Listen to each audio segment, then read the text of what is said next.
Bismillahirrahmanirrahim. Assalamualaikum warahmatullahi wabarakatuh.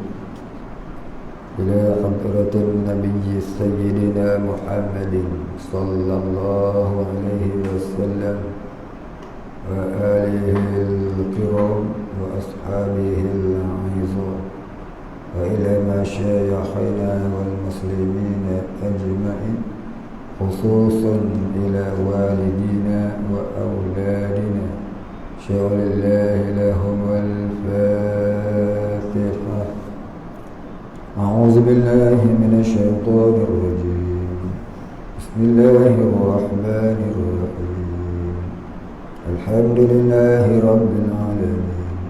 Ar-rahmanir rahim. Maliki yaumiddin.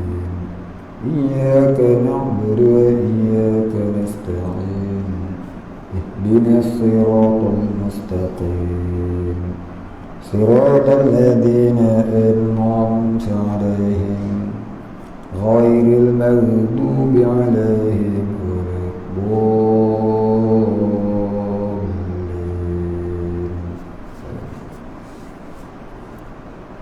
الحمد لله رب العالمين، والصلاة والسلام على أشرف الأنبياء والمرسلين وعلى آله وصحبه أجمعين. رب اشرح لي صدري ويسر لي أمري واحلل عقدة من لساني يفقه قولي. ولا علم لنا إلا ما علمتنا إنك أنت العليم الحكيم. رضينا بالله ربا وبالإسلام دينا وبمحمد نبيا ورسولا. اللهم اجعلنا من التوابين واجعلنا من المستغفرين واجعلنا من المتطهرين واجعلنا من الموحدين واجعلنا من المهتدين واجعلنا من المخلصين له الدين واجعلنا من العارفين واجعلنا من عبادك الصالحين واجعلنا من المتقين. اللهم أحينا بحياة العلماء وأمتنا بموت الشهداء. Amin ya rabbal alamin. Alhamdulillahi rabbil alamin. Kita sambung kitab Kifayatul Muhtadi, muka surat 22, Faslun.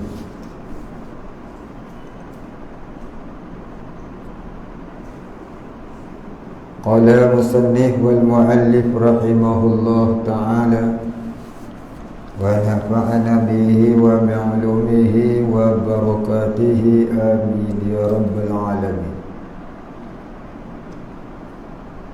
Qala musannif faslun, ay hadha faslun, ini suatu pasal, ini satu perceraian. Pasal maknanya perceraian. Dan wajib atas tiap-tiap orang yang mukallaf itu, yaitu orang yang aqil lagi baligh, ia tunaikan segala yang diwajibkan dia Allah Ta'ala, yakni oleh Allah Ta'ala atasnya, seperti sembahyang dan puasa dan haji dan zakat dan lainnya. Paling wajib ialah menuntut ilmu, mengenal Allah. Dan wajib pula ia datangkan atas barang yang disuruhnya dengan dia, yakni datangkan atas barang yang disuruhnya dengan dia, yakni hendaklah ia perbuatkan tiap-tiap yang disuruh itu bertepatan dengan yang dikehendaki oleh Allah dan Rasul. Dengan ia datangkan dengan rukunnya, iaitu segala suku-sukunya yang tersusun hakikatnya daripadanya, seperti niat dan takbiratul ihram dan Fatihah pada sembahyang. Bukan sembahyang saja, bukan solat saja, tapi hendaklah ditunaikan solat itu menurut rukun-rukunnya, syarat sah dan batalnya kena reti. Bukan tahu solat je tapi tak reti batal solat, rukun solat pun tak tahu, batal solat pun tak tahu. Ramai orang ni solat tapi batal solat. Tengah solat bunyi macam cicak, saja bunyi macam cicak, macam orang sakit gigi ada, senawa ada, batuk ada, mesin ada, bergerak ada, dehem ada, maka itu semuanya membatalkan solat. Solat tapi tak tahu perkara batalkan solat. Tengah solat buat benda batal solat, dah. Itu maknanya dia tak mendatangkan ya, perkara yang disuruh dengan yang sebenarnya. Itu maknanya kata mendatangkan tu. Dan dengan syaratnya, ya, wajib kita tahu syarat solat, syarat sah solat, syarat wajib solat. Ada syarat sah solat, ada syarat wajib solat. Syarat sah puasa, syarat wajib puasa, rukun puasa, rukun solat, batal solat.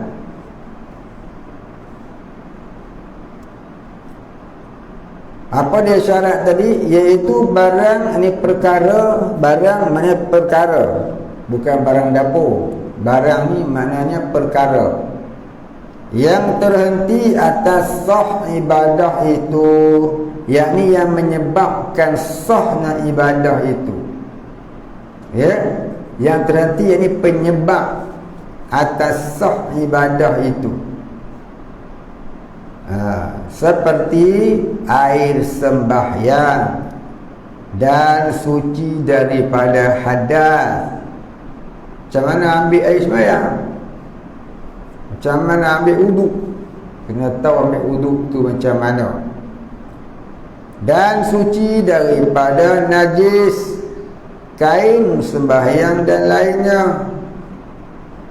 Suci daripada najis, pakaian solat dan tempat solat, dan menjauh akan membatalkan dia. Ini perkara yang membatalkan solat. Sama ada ia pada batin seumpama sunyi sembahyang daripada khusyuk dan tadarruk. Apa dia khusyuk? Khusyuk ni ada beberapa makna. Yang pertama, makna khusyuk itu iaitu merendahkan diri. Ada juga khusyuk tu boleh dengan makna merendahkan hati. Boleh juga khusyuk tu dengan makna penuh minat.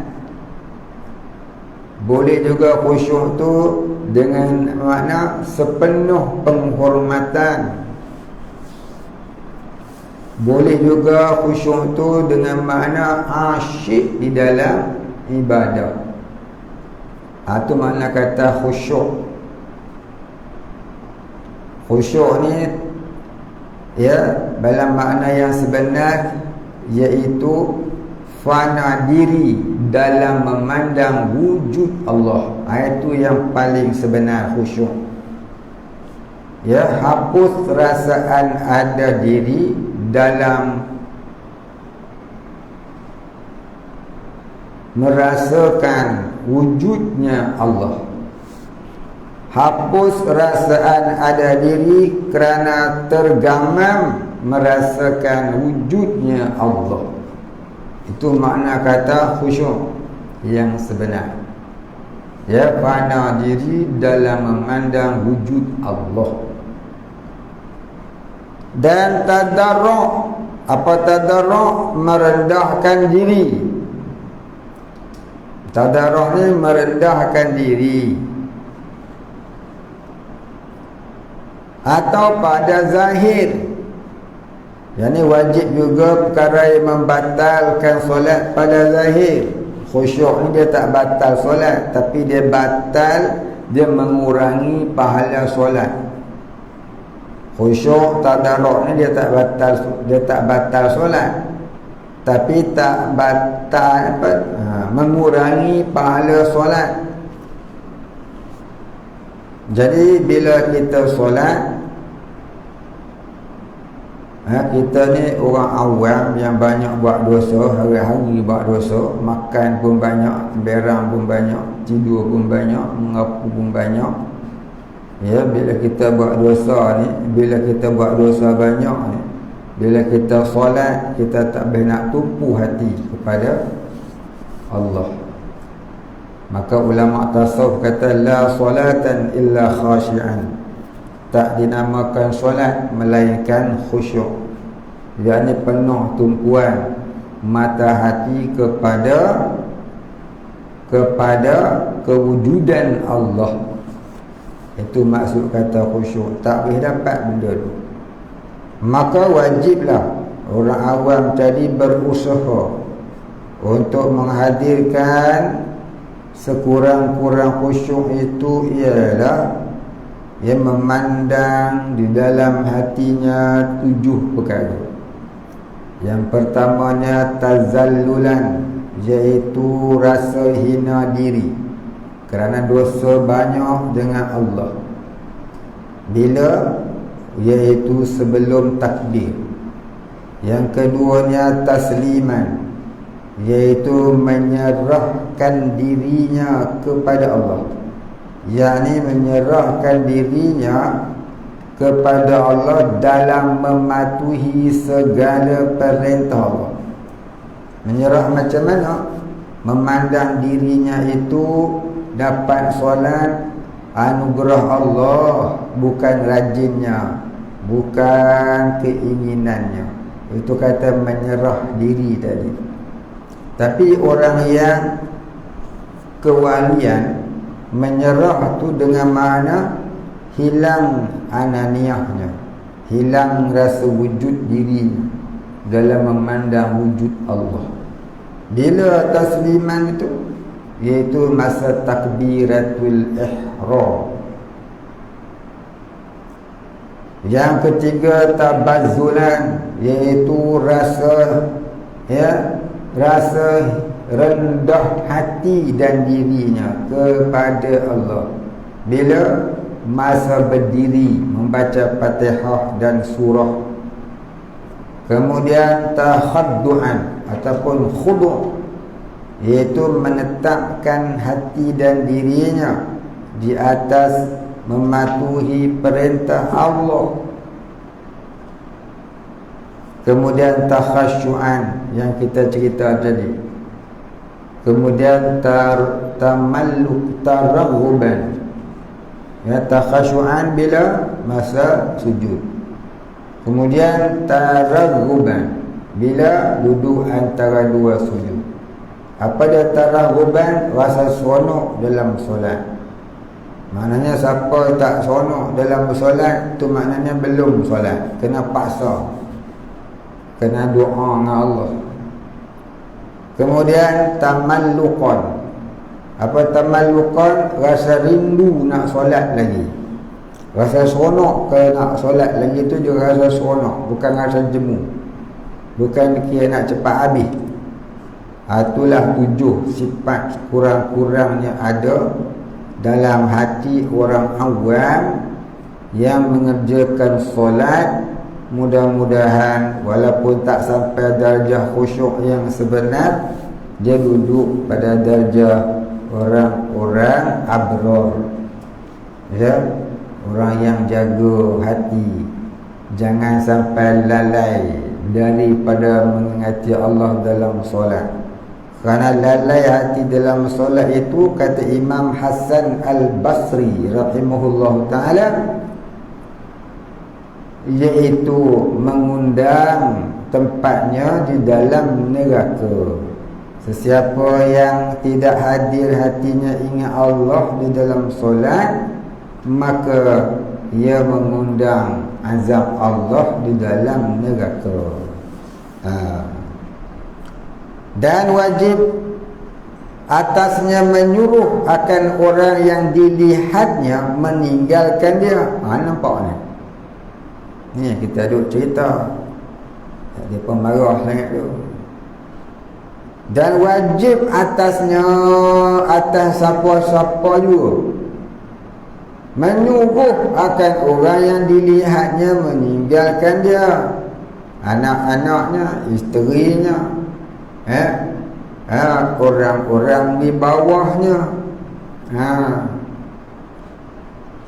sesuatu daripadanya. Jadi hendaklah disuruh itu dengan berbuat sesuatu agar dia solat, jangan tak solat. Buatlah apapun, ya, menurut, ya, yang mampu olehnya. Kalau pemerintah dengan tangannya,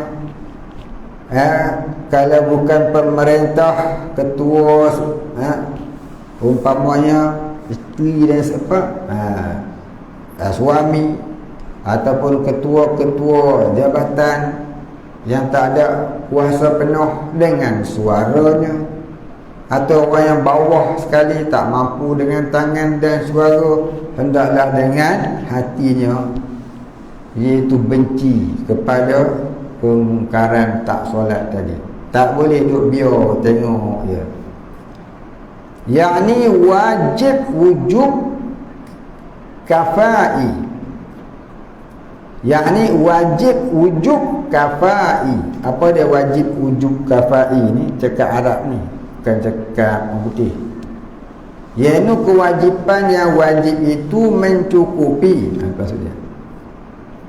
Wajib wujub kafai, yakni kewajipan yang wajib itu mencukupi, yakni memadai atas mukallaf yang melihat akan seorang yang meninggalkan sesuatu daripada yang wajib atasnya, bahawa ia menyuruh, mendatangkan dia, yakni mengerjakan, ya, perkara yang disuruh syarak itu. Dia wajib suruh, bukannya boleh suka-suka, cakap tak percaya. Ni je. Baik.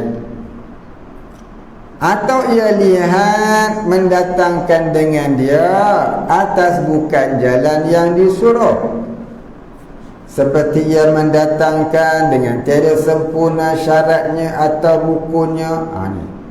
Dan kita tengok dia buat tak betul, kita kena tegur.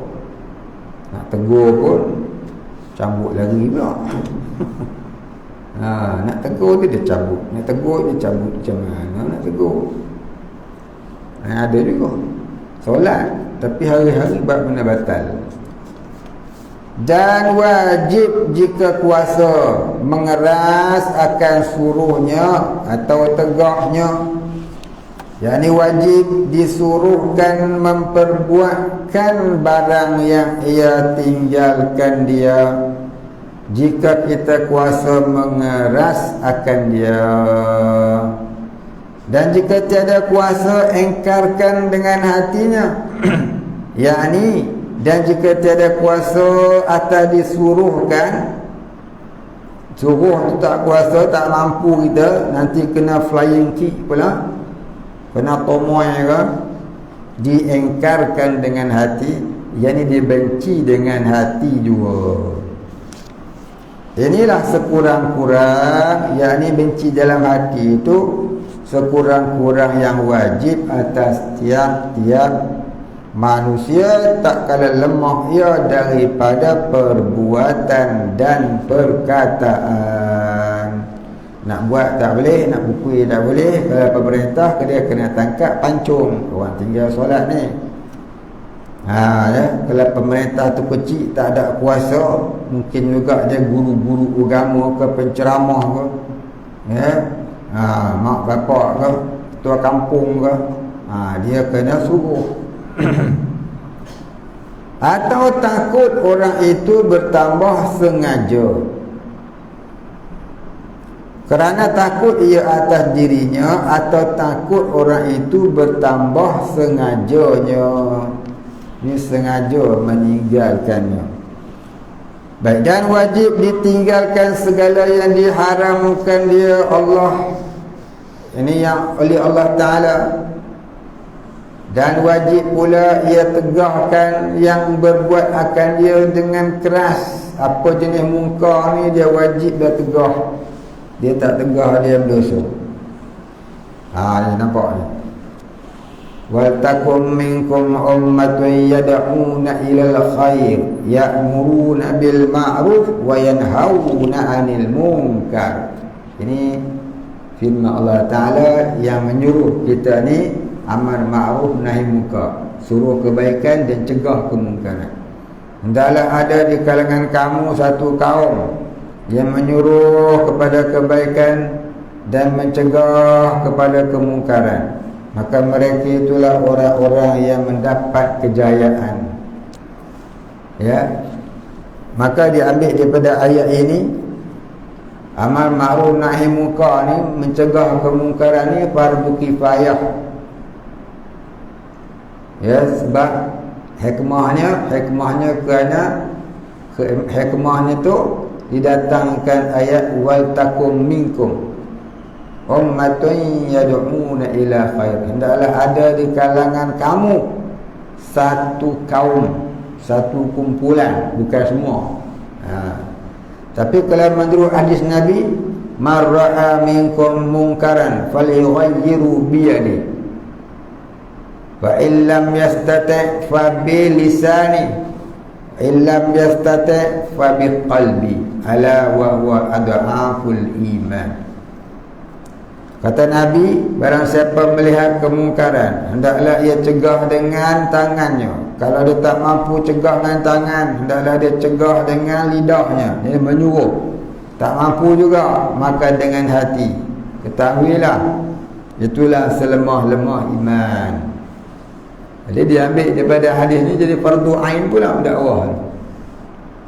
Siapa saja yang tengok kemungkaran, mar'a minkum.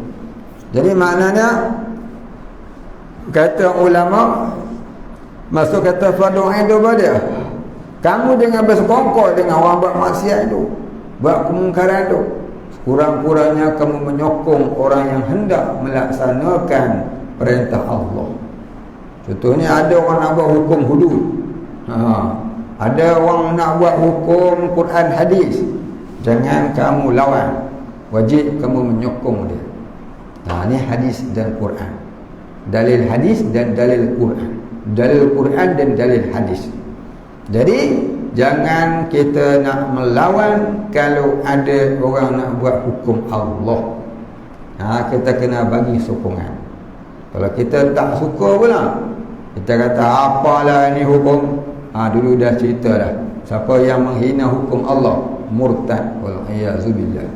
Siapa tak mahu menegakkan hukum Allah sebab dia benci hukum Allah, takut tak maju dan sebagainya, takut jadi murtad wal iyazubillah. Ini dia. Baik, jadi ada pula orang kata, aku ni macam mana nak suruh dia buat baik, aku pun tak baik.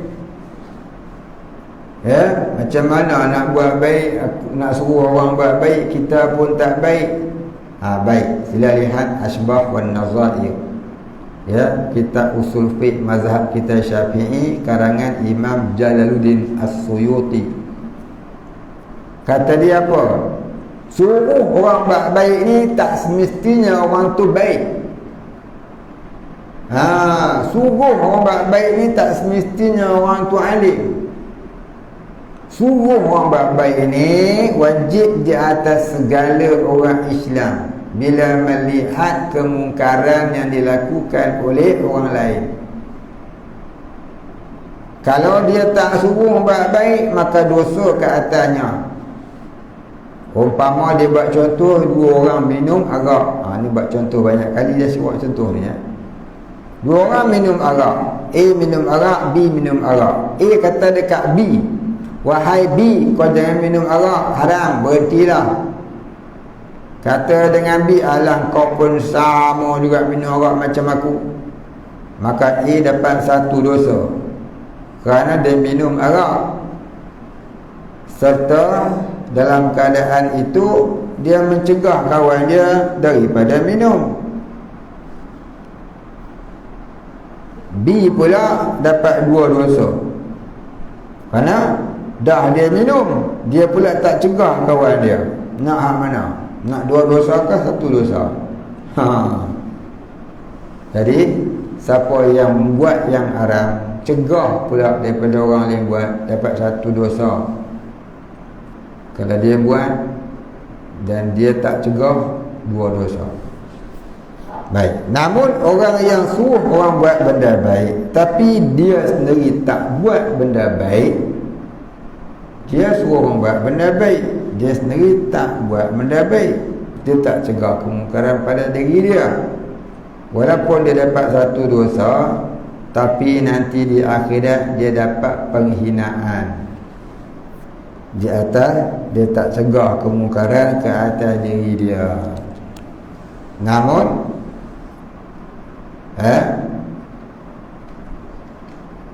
perkataan yang mengatakan kalau kita nak buat baik mestilah kita buat baik dulu, itu atas dasar hukum wara'. Namun atas dasar hukum syarak tak kira. Hang buat jahat sekalipun, hang kena suruh orang tinggalkan kejahatan tu. Dan barang siapa yang buat dosa dan dia pula suruh orang tinggal dosa dalam keadaan dia pun berniat untuk tinggal sama-sama, cuma dia tak lepas nak buat, nak tinggal, mudah-mudahan satu dosa dia dapat dan dimaafkan daripada kehinaan. Ya. Baik, mudah-mudahan, ya. Baik, habis. Dan jika kuasa, maka dengan hati, iaitu ia engkarkan, yakni engkarkan dengan hati juga akan perbuatan yang ditegahkan dia oleh syarak, dan ia jauhkan daripadanya segala tempat berbuat maksiat. Apa juga tempat buat maksiat, hendaklah dia menjauhi. Contohnya kasino, ya, contohnya. Dan takut akan janji siksa Allah akan yang mendatangkan dia. Mana hendaklah dia takut akan azab Allah. Kata Imam Ghazali, orang yang tak boleh tinggal dosa ni, hendaklah selalu dia membayangkan azab, ya, membayangkan azab-azab yang akan diterima kalaulah dia mati dalam keadaan dia mati dalam maksiat pada Allah. Ya, mula-mula dia akan dimandikan, dikapankan, disolatkan, kemudian dia akan diusung ke tanah perkuburan, dia akan dimasukkan ke dalam liang lahat, duduk seorang-seorang dia di situ. Nanti dia akan dikambus, nanti dia akan didatangi oleh malaikat Zabaniyah yang akan bertanya kepada dia. Kalau dia tidak dapat menjawab, dia akan dipukul sehinggalah hari kebangkitan. Pukulan tu bukanlah sebarang pukulan. Sekali dipukul, hancur lebur tubuh, dia tenggelam hingga 70 hasta. Sampai 70 hasta, nanti dia korek balik, jadi balik, kemudian dipukul lagi sampailah yaumil qiyamah. Maka mampukah kita untuk menahan pukulan malaikat tadi? Ya, sedangkan kalau aksiden barulah pecah kepala, tu pun dah tak tahan dah. Ini hancur terus. Baik. Jadi membayang-bayangkan selalu tu mudah-mudahan jadi takut ya untuk melakukan dosa dan maksiat kepada Allah Ta'ala. Baik. Jadi dia kata apa dia? Dan ia jauhkan daripadanya segala tempat berbuat maksiat itu, dan takut akan janji siksa Allah akan yang mendatangkan dia, yakni akan maksiat. Janji pahala, dan hendaklah diingatkan janji pahala bagi orang yang meninggalkan dia, yakni yang meninggal akan maksiat. Orang yang tak buat maksiat kerana takut kepada Allah, itu dapat pahala. Kalau tinggal maksiat sebab tak ada kawan nak pergi, maka itu tak dapat pahala tu. Yang dapat pahala ni kalau dia tinggal maksiat kerana takut akan azab Allah. Baik, soalan. Jika perempuan solat tanpa pakai pakaian langsung, hanya pakai telekung sahaja, berdosa ke? Sah ke solatnya? Baik, orang perempuan ke orang laki-laki ke, tak kira, sama saja. Tak kira perempuan, tak kira laki-laki. Kalau pakaian dia itu menampakkan bentuk tubuh tak kala berdiri, ataupun nampak bayangan tubuh di sebalik pakaian kerana nipis, maka tidak sah solatnya.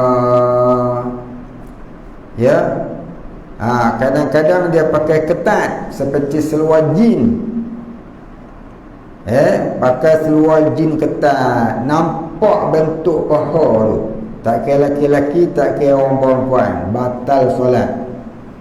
Kadang-kadang dia pakai baju longgar, dah longgar nipis pula dah, nampak pula kulitnya, ataupun nampak pula bayang-bayang tubuhnya. Tak kira laki-laki, tak kira orang perempuan, maka batal solatnya. Jadi kain solat ni mestilah tebal, sehingga tak nampakkan bentuk tubuh dan kulit tubuh, serta bayang-bayang tubuh. 3 perkara itu. Kalau nampak bayang-bayang ke, warna kulit ke, ataupun bentuk tubuh ke sebab ketat sangat, bayang-bayang sebab nipis sangat, kulit sebab terlalu nipis, maka jadi batal solatnya.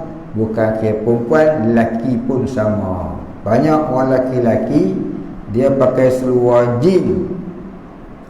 Dia beli kat mana seluar jin tak tahulah. Jin buka kedai kot. Jadi dia beli seluar jin tu ketat tu. Elok-elok tak ketat, dia balik dia jahit bagi jadi ketat. Nampak bentuk paha tu masa berdiri. Bukan hanya solat tak sah, tapi juga berdosa kerana membuka aurat. Bukan kata laki perempuan saja, laki pun jadi hukum haram kerana membuka aurat. Pakai seluar jin, nampak bentuk punggung paha sebab ketat sangat. Setengah orang pula dia kayuh basikal. Suka orang ni suka kayuh basikal. Kayuh basikal merembur kat tengah jalan, kena langgar, marah orang langgar. Dia naik basikal, lok pelak, dia tak mahu fikir. Baru ni dah mati dah seorang lagi. lalu mati orang punya fizikal ni, mati lagi. Pasal apa? Dia naik basikal meremba-remba, ya, datang kereta belakang hentam, mati. Mati tu pula pakai seluar fit ketat, nampak bentuk paha, mati fasik wal iyazu billah. Ya, sebab mati dalam buat dosa, mati buka aurat. Orang laki-laki haram pakai seluar pendek. Ya, seluar pendek lagu mana? Yang menampakkan pusat ataupun menampakkan lutut sampai ke atas. Lutut sampai ke bawah tak apa. Jangan nampak kepala lutut tu. Jangan nampak kepala lutut tu. Jangan nampak kepala lutut tu. Jadi seluar pendek, jadi hukumnya adalah haram. Itu aurat laki-laki dengan laki-laki, tak boleh. Dalam mazhab kita Syafi'i tak boleh. Ya, faham tu. Baik, habis. Kita berhenti dekat dulu, insya-Allah kita sambung pada pagi besok. Kemudian katanya kitabus solah, ya, ila akhirih, wallahu a'lam wa la ilma lana illa ma 'allamtana innaka antal alimul hakim, wallahu a'lam. Al-Fatihah. A'udzu billahi minasy syaithanir rajim. Bismillahir rahmanir rahim. Alhamdulillahi rabbil alamin arrahmanir rahim maliki yaumiddin. Iyyaka na'budu wa iyyaka nasta'in. Ihdinas siratal mustaqim. Siratal ladzina an'amta 'alaihim ghairil maghdubi 'alaihim waladdallin. Bismillahirrahmanirrahim. Alhamdulillahi rabbil alamin.